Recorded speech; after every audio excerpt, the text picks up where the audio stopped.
Hello students, myself Shashikala Gora, Assistant Professor of ABST. ABST के paper first corporate accounting के ई lecture की series में हमने general introduction of as and IFRS की study की थी प्रीवियस लेक्चर्स में। इसी की सीरीज में आगे चलते हुए आज हम स्टार्ट करने वाले हैं issue and forfeiture of shares, अंशों का निर्गमन एवं हरण। इसमें हम सबसे पहले स्टार्ट करेंगे इश्यू ऑफ शेयर्स। जहां शेयर्स का नाम आता है, इश्यू ऑफ शेयर की अगर हम बात करते हैं तो आपने इस शेयर्स के बारे में काफी कुछ आपकी प्रीवियस क्लास में स्टडी करी होगी, जिसको 12th क्लास में आप पास आउट करके आए हैं। तो उसमें आपने ये चैप्टर मतलब इश्यू ऑफ शेयर्स के बारे में काफी कुछ पढ़ा होगा। तो इसी में आगे चलते हुए आता है कि शेयर्स इश्यू कौन करता है। इश्यू एक कंपनी इश्यू करेगी तो कंपनी का क्या मतलब होता है, मीनिंग ऑफ कंपनी, कंपनी की क्या क्या विशेषताएं हो सकती हैं, इसके बारे में हम देखते हैं। सबसे पहले बात आती है कि कंपनी होती क्या है। तो a company is an artificial person created by law having a separate entity with perpetual succession and common seal। तो कंपनी विधान द्वारा निर्मित एक कृत्रिम व्यक्ति है। आर्टिफिशियल पर्सन है, कृत्रिम व्यक्ति है जिसका सतत उत्तराधिकार, perpetual succession and common seal एवं सारू मुद्रा के साथ पृथक अस्तित्व होता है। इसकी सेपरेट एंटिटी होती है, परपेचुअल सक्सेशन होता है और वो एक कॉमन सील होती है। तो कंपनी को अलग अलग विद्वानों ने अपनी अपनी लैंग्वेज में डिफाइन किया गया है। ये डेफिनेशन भी इसकी काफी अच्छी मानी जाती है। तो और साथ ही कह सकते हैं हम, कंपनी का आशय कंपनी अधिनियम के अंतर्गत समामेलित एक ऐसे कृत्रिम व्यक्ति से है जिसको आर्टिफिशियल पर्सन बोला गया है, जिसका अपने सदस्यों और अंशधारियों से पृथक अस्तित्व होता है, जिसकी खुद की सेपरेट एंटिटी होती है और सतत उत्तराधिकार होता है, परपेचुअल सक्सेशन होता है, जिसका निर्माण किसी व्यवसाय के लाभ अर्जित करने हेतु होता है और जिसकी खुद की कॉमन सील सारू मुद्रा होती है। ये तो हो गई कंपनी की बात की कंपनी क्या हुआ, एक कंपनी लोग के द्वारा क्रिएट किया हुआ एक आर्टिफिशियल पर्सन है, कृत्रिम व्यक्ति है जिसकी खुद की सेपरेट एंटिटी होगी, उसके अंशधारी हुए कोई सदस्य है उसका, तो उनसे उसकी अलग सेपरेट एंटिटी होती है, परपेचुअल सक्सेशन होता है और सारू मुद्रा कॉमन सील होती है। और कंपनी कंपनी पब्लिक कंपनी भी हो सकती है जिसको सार्वजनिक कंपनी बोला जाता है, प्राइवेट कंपनी निजी कंपनी भी हो सकती है, लिमिटेड बाय शेयर भी हो सकती है, लिमिटेड अनलिमिटेड कंपनी भी हो सकती है। तो कंपनी के डिफरेंट टाइप होते हैं। तो यहाँ इस चैप्टर को समझने के लिए आपको ये समझना है कि कंपनी पब्लिक कंपनी भी सार्वजनिक कंपनी भी हो सकती है या निजी कंपनी भी हो सकती है। अब बात आती है कि क्या क्या करेक्टरिस्टिक्स होती हैं company. Characteristics of company, company की विशेषताएं। Voluntary association of person duly incorporated and registered under law. तो जो हमने कंपनी की डेफिनेशन देखी है उसी डेफिनेशन से हम इसकी विशेषताएं भी निकाल के लाएंगे। तो कंपनी क्या हुआ, एक वॉलेंटरी एसोसिएशन ऑफ पर्सन, जो अलग अलग व्यक्तियों का वॉलेंटरी एसोसिएशन है, स्वैच्छिक एसोसिएशन है, जो कि ड्यूली रजिस्टर्ड होता है, लो में रजिस्टर्ड किया हुआ होता है। इसकी सेपरेट लीगल एंटिटी होती है जिसका पृथक अस्तित्व होता है अपने सदस्यों से, अपने अंशधारियों से और अपने जो भी मैनेजमेंट के पर्सन है उन सबसे। उसका सेपरेट लीगल एंटिटी होती है, वो सेपरेट उसका पृथक अस्तित्व होता है। परपेचुअल सक्सेशन होता है, सतत उत्तराधिकार होता है उसका, कॉमन सील सारू मुद्रा होती है। ट्रांसफरेबिलिटी ऑफ शेयर, अगर कोई कंपनी है उसका अगर वो शेयर इशू करती है तो उन शेयरों को आप ट्रांसफर कर सकते हैं, ट्रांसफरेबिलिटी होती है शेयर्स की उसमें। लिमिटेड लाइबिलिटी, अगर कोई भी अंशधारी है जितने उसके पास शेयर्स है, जिस मूल्य के शेयर्स हैं उतना ही उसकी लाइबिलिटी होती है। तो लिमिटेड इसमें लाइबिलिटी भी लिमिटेड होती है। Separation of management from ownership, तो जो कंपनी में ओनरशिप होती है वो किसी और व्यक्तियों के हाथ में होती है, उसका मैनेजमेंट दूसरे व्यक्तियों के हाथ में होता है। ओनरशिप तो ओनर किसको बोला जाएगा, जो उसके शेयर होल्डर्स होते हैं। अब कौन से शेयर होल्डर्स होते हैं इनके बारे में हम आगे डिटेल में बात कर रहे हैं आगे। तो शेयर होल्डर्स के पास में कंपनी की ओनरशिप होती है और जो कंपनी के मैनेजमेंट को संभालते हैं वो अलग व्यक्ति होते हैं। तो कंपनी का मैनेजमेंट और ओनरशिप अलग अलग सेपरेट होती है। कंपनी को समझने के बाद हम आगे चलते हैं कि शेयर्स क्या होते हैं, क्योंकि हम इश्यू ऑफ शेयर्स की बात करने वाले इस चैप्टर में। तो शेयर्स जिनको हिंदी में बोला जाता है अंश, तो इसकी डेफिनेशन की अगर हम बात करते हैं तो उसको डिफाइन किया गया है सेक्शन 2 कंपनी लॉ 2013 का सेक्शन 2 का सबसेक्शन है 84। ये क्या कहता है? Shares means A share in the share capital of A company and includes stock. अंश का आशय एक कंपनी की अंश पूंजी से है, में अंश से, जो अंश पूंजी में अंश है, शेयर है, उससे है, जिसमें स्टॉक भी सम्मिलित है। It is a unit into which share capital of A company is divided. अब शेयर होते क्या है? शेयर कैपिटल एक शेयर एक यूनिट होते हैं जिसमें उसकी किसी भी कंपनी की अंश पूंजी डिवाइड होती है। तो कंपनी की जो कुल अंश पूंजी होती है, कुल जो टोटल शेयर कैपिटल होती है, वो अलग अलग यूनिट्स में डिवाइडेड होती है, अलग अलग इकाइयों में विभाजित होती है, और प्रत्येक इकाई जिसमें कंपनी की पूंजी विभक्त होती है उसको ही शेयर्स बोला जाता है। मान लीजिए कोई कंपनी कहती है कि मेरी शेयर कैपिटल 10 लाख है, 10 लाख उन्होंने ओवरऑल शेयर कैपिटल बताई है। अब शेयर कैपिटल ऐसा नहीं है कि एक यूनिट है और वो 10 लाख रुपीस की बात कर रहा है जो, बल्कि किसी भी कंपनी की शेयर कैपिटल छोटी छोटी यूनिट्स में डिवाइड होती है। मान लीजिए वो 10 लाख की जो अपनी शेयर कैपिटल बता रहा है, वो उसको आगे अगर उसको डिटेल में बताएगा तो ये बताएगा कि मेरे 10,000 शेयर हैं ऑफ ₹100 ईच। तो मतलब उसकी 10,000 यूनिट्स में डिवाइड कर रखी है उसने अपने शेयर कैपिटल को। तो जो ये यूनिट्स हैं अलग अलग, जो 10,000 की यहाँ जो बात करी जा रही है, उन्हीं को कहा जाता है अंश। तो जो कंपनी की शेयर कैपिटल जिन यूनिट्स में डिवाइड होती हैं, उन यूनिट्स को ही क्या बोला जाता है? शेयर्स कहा जाता है। अब हम देखते हैं कि टाइप कितने होते हैं शेयर्स के। शेयर्स की तो हमने बात कर ली कि जो अंश होंगे वो शेयर कैपिटल का ही पार्ट होते हैं। शेयर कैपिटल जिन यूनिट्स में डिवाइड होती हैं वही क्या होते हैं? शेयर्स होते हैं। अब हम आगे चलते हैं टाइप ऑफ शेयर्स। कौन कौन से टाइप के शेयर्स होते हैं? इसमें 2 टाइप ऑफ शेयर बताए गए हैं। एक तो होते हैं प्रेफरेंस शेयर जिनको अधिमान अंश या पूर्वाधिकार अंश कहा जाता है। एक होते हैं इक्विटी शेयर जिनको संचयी अंश कहा, इक्विटी से समता अंश कहा जाता है। तो प्रेफरेंस शेयर क्या होंगे? अधिमान अंश क्या होंगे? पूर्वाधिकार अंश। जैसे इसके नाम से ही पता लग रहा है कि प्रेफरेंस शेयर, जिन शेयर्स को प्रेफरेंस दी जाती है, जिन शेयर को पूर्वाधिकार दिया जाता है, जिन जिन शेयर होल्डर को पूर्वाधिकार दिया जाता है, जिनके पास जो शेयर है उनको क्या बोला जाएगा? पूर्वाधिकार अंश। ऐसे अंश, ऐसे शेयर्स जिनको प्रेफरेंस मिलती है या पूर्वाधिकार मिलता है, किसमें? डिविडेंड रिसीव करने में। और जब अगर कोई कंपनी वाइंडिंग अप होती है तो उस टाइम उनको कैपिटल रिपेमेंट में अगर पूर्वाधिकार मिलता है, तो ऐसे शेयर्स को प्रेफरेंस शेयर कहा जाता है। The shares which get preferential right in respect of right of dividend and repayment of capital on winding up of a company। तो ऐसे शेयर्स जिनको 2 जगह पूर्वाधिकार मिलता है या जिनको 2 जगह प्रेफरेंस दी जाती है पेमेंट करने के केस में। कौन सी?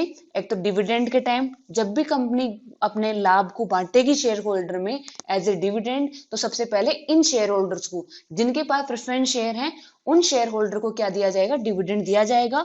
उसके बाद अगर कुछ अमाउंट बचता है तो वो इक्विटी शेयर होल्डर्स को दिया जाएगा। तो पहले इनको पूरा अधिकार मिलता है प्रेफरेंस शेयर होल्डर्स को कि जो भी डिविडेंड बांटा जाएगा पहले इनको दिया जाएगा। और दूसरी सिचुएशन कि जब कंपनी वाइंडिंग अप होती है, जब कंपनी का समापन होता है, तो उस टाइम जब कंपनी अपने शेयर होल्डर्स को कैपिटल का रिपेमेंट करती है, जो उन्होंने पूंजी लगा रखी है कंपनी में, उस पूंजी का जब वो दोबारा भुगतान करती है, पुनर्भुगतान करती है, तो उस केस में भी इनको प्रेफरेंस दी जाती है।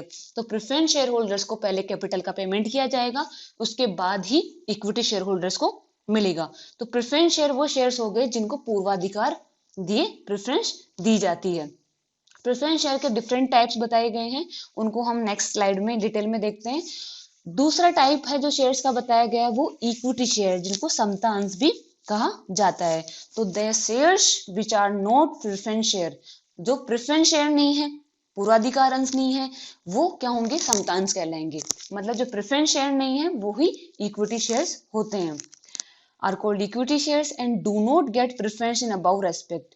इन रेस्पेक्ट में जो प्रेफरेंस जिनको मिल रही है वो तो प्रेफरेंस शेयर होते हैं, और जिनको नहीं मिल रही है वो क्या होंगे? इक्विटी शेयर्स होंगे। They are the real risk bearers.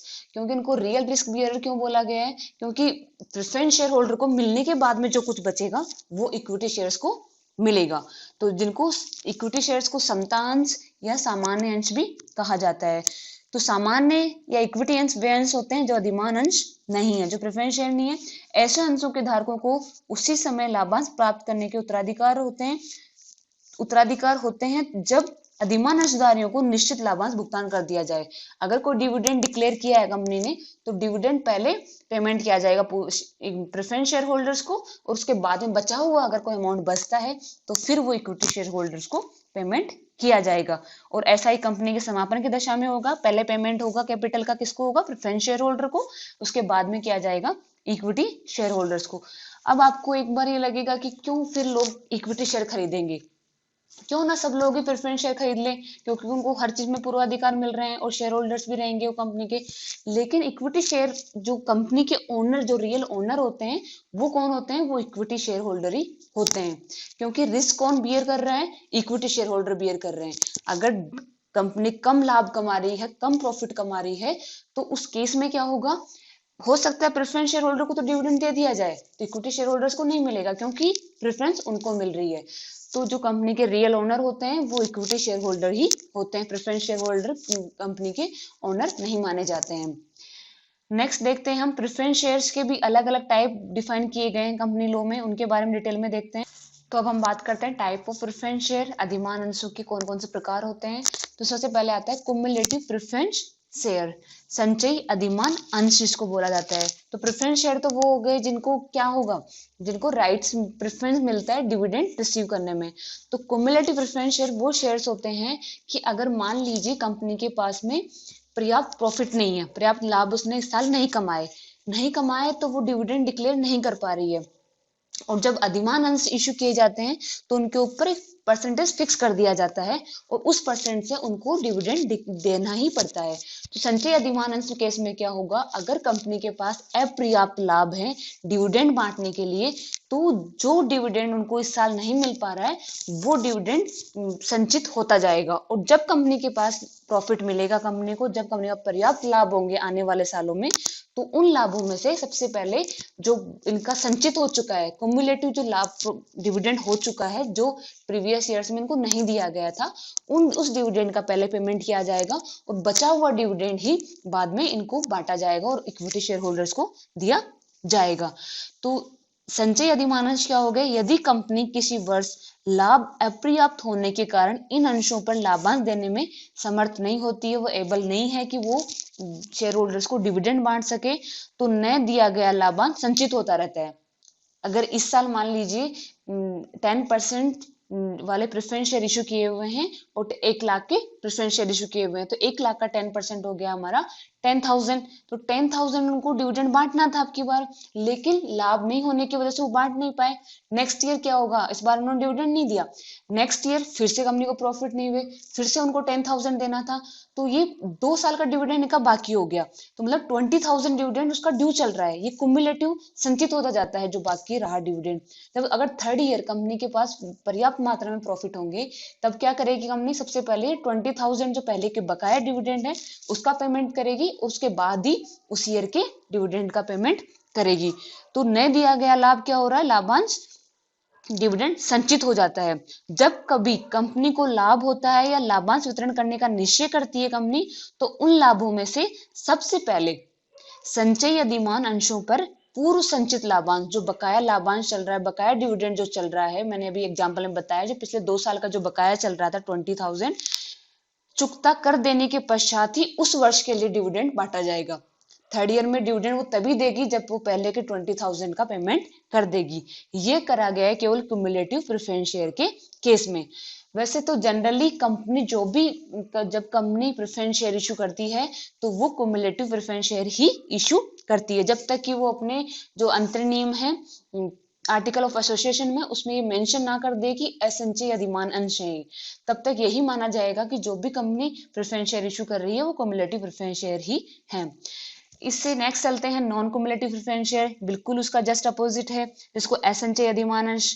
अगर तो इसका नॉन क्युमुलेटिव प्रेफरेंस शेयर कौन से होंगे, जिसमें अगर किसी साल किसी वर्ष कंपनी क्या डिविडेंड डिक्लेयर नहीं कर पाई प्रॉफिट कम होने की वजह से, तो वो जो बकाया डिविडेंड है वो संचित नहीं होगा और उसको आने वाले सालों में पेमेंट नहीं करना पड़ेगा। वो हर साल जिस हिसाब से उसका प्रॉफिट होगा उस हिसाब से वो उसको डिविडेंड पेमेंट करती रहेगी।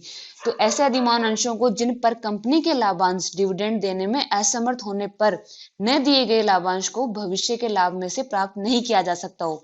मान लीजिए इस साल 10,000 डिविडेंड देना था प्रेफरेंस शेयर होल्डर को, लेकिन कंपनी के पास इतने प्रॉफिट नहीं थे तो कंपनी ने डिविडेंड डिक्लेयर नहीं किया इस साल, तो ये 10,000 बकाया हो गया। अब नेक्स्ट ईयर कंपनी के पास फिर प्रॉफिट कम पड़ गए, फिर नेक्स्ट ईयर 10,000 और देना था। थर्ड ईयर में जाए कंपनी के पास प्रॉफिट आ रहे हैं और थर्ड ईयर उसने डिसाइड करा कि मैं इस साल डिविडेंड डिक्लेयर करती हूँ, तो अगर वो कुमुलेटिव होंगे तो क्या करेगी कंपनी, इन 2 सालों का जो बकाया 20,000 डिविडेंड है वो भी कंपनी उनका पहले पेमेंट करेगी, उसका बाद ही थर्ड ईयर का डिविडेंड बांटेगी। और अगर नॉन कम्युलेटिव है तब क्या करेगी कंपनी को, इन जो पहले 2 सालों का जो डिविडेंड बकाया है वो पेमेंट करने की जरूरत नहीं है, क्योंकि वो नॉन कम्युलेटिव प्रेफरेंस शेयर है, तो वो केवल थर्ड ईयर का जो डिविडेंड बन रहा है 10,000 केवल उसी का ही पेमेंट करेगी। नेक्स्ट आता है कन्वर्टेबल प्रेफरेंस शेयर, परिवर्तनीय अधिमान अंश।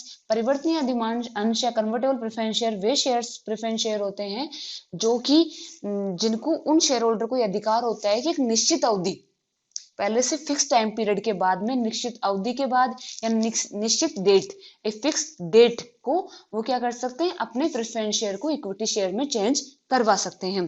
तो जिन अधिमान अंशों के धारकों को यह अधिकार दिया जाता है कि यदि वे चाहें तो एक निश्चित अवधि के में अथवा एक निश्चित तिथि तक अपने अधिमान अंशों को इक्विटी अंशों में परिवर्तित करा सकते हैं, तो ऐसे क्या होंगे, ऐसे अंश क्या कहलाते हैं, कन्वर्टेबल प्रेफरेंस शेयर कहलाते हैं। इससे just opposite non convertible preference share, जिनको अपने इक्विटी शेयर में चेंज करने का अधिकार नहीं होता, वो कौन से होंगे, नॉन कन्वर्टेबल प्रेफरेंस शेयर हो जाएंगे। नेक्स्ट आता है रिडीमेबल प्रेफरेंस शेयर, शोध्य अधिमान अंश। शोध्य अधिमान अंश क्या होंगे, वे अधिमान अंश, वे प्रेफरेंस शेयर जिनका जो निर्गमन किया जा रहा है, जिनका जो इश्यू किया जाता है वो निश्चित टाइम पीरियड के लिए किया जाता है और उस टाइम पीरियड खत्म होने पर उनको वापस रिपेमेंट कर दिया जाता है, जिसको रिडम्पशन कहा जाता है, शोधन कहा जाता है। जब वो उसकी इश्यू की जो अवधि है वो समाप्त होगी, तब वो कंपनी अपने जीवन काल में ही उनको उन अंशधारियों को भुगतान कर देगी, तो वो होंगे रिडीमेबल प्रेफरेंस शेयर। कोई भी कंपनी वैसे तो सभी कंपनी रिडीमेबल प्रेफरेंस शेयर ही इशू करती है, non redeemable preference share issue नहीं करती है। इसका नेक्स्ट टाइप है इरिडीमेबल प्रेफरेंस शेयर, असोध्य अधिमान अंश। टाइप तो बताया गया है। असोध्य अधिमान अंश वे अंश होते हैं जिनको कंपनी अपने जीवन काल में वापस पेमेंट नहीं करती है, वो कंपनी अपने समापन पर ही उनकी कैपिटल का रिपेमेंट करती है। कंपनी लॉ में अब ये रेस्ट्रिक्शन लगा दिया गया है कि कोई भी company irredeemable preference share issue नहीं कर सकती है, मतलब कि वो असोध्य अधिमान अंश इशू नहीं करेगी। और कंपनी लॉ में तो एक नियम भी बनाया गया है, जैसे कंपनी नियम 2014 के नियम 10 के अनुसार अब किसी भी कंपनी द्वारा 20 वर्ष से अधिक शोधनीय अधिमान अंशों का निर्गमन नहीं किया जा सकता, कि कोई भी कंपनी अगर प्रेफरेंस शेयर इशू कर रही है तो उन प्रेफरेंस शेयर का रिडम्पशन उसको 20 ईयर्स में करना पड़ेगा। मैक्सिमम 20 ईयर की लिमिट रख दी गई है, कोई भी कंपनी 20 साल के लिए ही प्रेफरेंस शेयर इशू कर सकती है। केवल एक एक्सेप्शन है इसका, जो इंफ्रास्ट्रक्चर प्रोजेक्ट में लगी हुई है कंपनियां, आधारभूत संरचना परियोजना में जो कंपनियां लगी हुई हैं, उन कंपनियों को ये छूट दी गई है कि वो 30 साल तक के रिडीमेबल प्रेफरेंस शेयर इशू कर सकती हैं। जो इंफ्रास्ट्रक्चर प्रोजेक्ट में संलग्न कंपनियां हैं, कंपनी द्वारा 20 वर्ष से अधिक लेकिन 30 वर्षों से अधिक नहीं शोधनीय अधिमान अंशों का निर्गमन नहीं किया जा सकता। तो कोई भी कंपनी अशोध्य या इरिडीमेबल प्रेफरेंस शेयर इशू नहीं कर सकती है। मैक्सिमम 20 इयर्स के वो क्या कर सकते हैं, 20 इयर्स के लिए ही इशू कर सकती है और 20 इयर्स में उसको रिडम्पशन करना पड़ेगा उन प्रेफरेंस शेयर का। और इंफ्रास्ट्रक्चर प्रोजेक्ट के लिए 30 इयर्स की लिमिट रखी गई है। तो आप ये लिमिट थोड़ा सा आप ध्यान रखिएगा, कई बार छोटा सा कोई क्वेश्चन पूछ भी लिया जाता है। नेक्स्ट आता है पार्टिसिपेटिंग प्रेफरेंस शेयर। पार्टिसिपेटिंग जिसको कहते हैं हम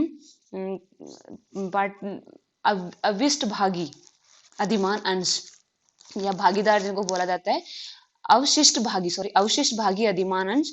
तो अवशिष्ट भागी अधिमान अंशों के धारकों को निश्चित दर से लाभांश पाने का पूर्वाधिकार तो होता ही है, नाम से ही फिक्स है। प्रेफरेंस शेयर है, पूर्वाधिकार अंश है, तो मतलब डिविडेंड बांटते टाइम उनको सबसे पहले उन्हीं को डिविडेंड का पेमेंट किया जाता है। एक निश्चित रेट होती है, जब इश्यू किया जाता है तभी इनकी रेट फिक्स कर दी जाती है, तो उस रेट से डिविडेंड प्राप्त करने का तो अधिकार होता ही है। अब उनको उस निश्चित रेट से डिविडेंड देने के बाद में कंपनी क्या करती है, इक्विटी शेयर होल्डर्स को डिविडेंड देती है। अब इक्विटी शेयर होल्डर को डिविडेंड देने के बाद भी अगर कोई अमाउंट बचता है तो उसमें भी क्या होगा, अगर अधिमान अंशों को पेमेंट किया जाता है तो ऐसे अधिमान अंशों को क्या बोला जाएगा, पार्टिसिपेटिंग प्रेफरेंस शेयर। तो पार्टिसिपेटिंग अवशिष्ट भाग अधिमान अंशों के धारकों को निश्चित दर से लाभांश पाने का पूर्वाधिकार तो होता ही है, परंतु इसके अतिरिक्त सामान्य अंशधारियों यानी इक्विटी शेयर होल्डर्स को एक निश्चित लाभांश देने के बाद भी अगर प्रॉफिट बच जाता है, लाभ बच जाते हैं, तो उसमें से उन्हें भागीदार बनाने का अधिकार अगर दिया जाता है तो ऐसे अधिमान अंशों को क्या बोला जाएगा, पार्टिसिपेटिंग प्रेफरेंस शेयर ही बोला जाता है।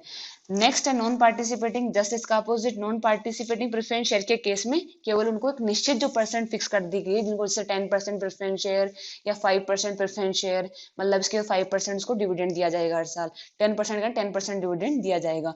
तो निश्चित परसेंट का वो जो डिविडेंड फिक्स कर रखा है निश्चित परसेंट, उसी दर से उनको लाभांश का भुगतान, डिविडेंड का भुगतान किया जाएगा। और अगर इक्विटी शेयर होल्डर्स को डिविडेंड बांटने के बाद भी कोई प्रॉफिट बच जाता है तो उस प्रॉफिट में से इनको कोई हिस्सा नहीं मिलेगा। वो होते हैं हमारे नॉन पार्टिसिपेटिंग प्रेफरेंस शेयर। तो हमने देख लिया कि कोई भी कंपनी क्या होती है, कंपनी कौन कौन से टाइप के शेयर इशू कर सकती है, जिसमें हमने देखा मेन रूप से प्रेफरेंस शेयर और equity shares. Equity share company के ओनर माने जाते हैं, प्रेफरेंस शेयर होल्डर्स वो शेयर होल्डर होते हैं जिनको दो चीजों के लिए पूर्वाधिकार प्राप्त है, एक तो लाभांश प्राप्त करने के लिए और कंपनी के समापन के केस में अपनी कैपिटल रिपेमेंट का जिनको प्रेफरेंस या पूर्वाधिकार होता है। अब हम नेक्स्ट लेक्चर में स्टडी करेंगे कि इशू ऑफ शेयर की प्रक्रिया क्या है, procedure for issue of share, उसके बारे में हम नेक्स्ट लेक्चर में स्टार्ट करेंगे। इस लेक्चर में बस इतना ही। Thank you.